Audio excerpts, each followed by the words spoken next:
จุดประสงค์ของการแทกความดันเลือด 1. แม่นเพื่อให้รู้ปริมาณเลือดของร่างกายว่ามีน้อยหรือหลายส่ำใด 2. เพื่อกวดสอบว่าเป็นพยาธิความดันเลือดสูงหรือว่าความดันเลือดต่ำโดยทั่วไปแล้วความดันปกติแม่นจะอยู่ในระดับที่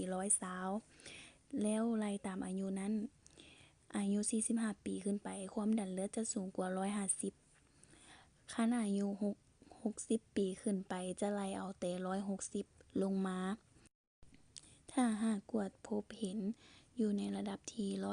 110/70แม่นอยู่ระดับปกติบ่ได้เป็นหยังอยู่ดีมีแรงถ้าว่าพบเห็นความดันเลือดหนีบกัน100/90หรือ160/150แสดงว่าอีกบ่ดนจะต้องเสียชีวิตวิธีปฏิบัติแม่นตามปกติจะกำหนดเอาอยู่2ขั้นตอนคือหัวใจไม้ตัวและหัวใจบีบตัวให้คนเจ็บนอนเหยียดแขนออกซื่อและพันอยู่ระหว่างกลางของหัวไหล่หาขอบพ้นศอก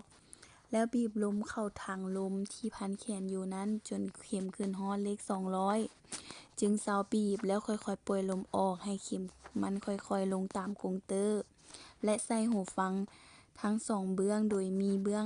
อัพเสียงนั้นแปะลงใส่บอนกลางข้อพับแขนศอกแล้วฟังเสียงของเส้นเลือดเต้นมันดังทำอิฐอยู่ซื่อเลขใดและดังครั้งสุดท้ายอยู่เลขใดโดยทั่วไป90 หา 140แม่นจะดังอยู่เทื่อทำอิฐ60 หา 40แม่นจะดังเทื่อสุดท้าย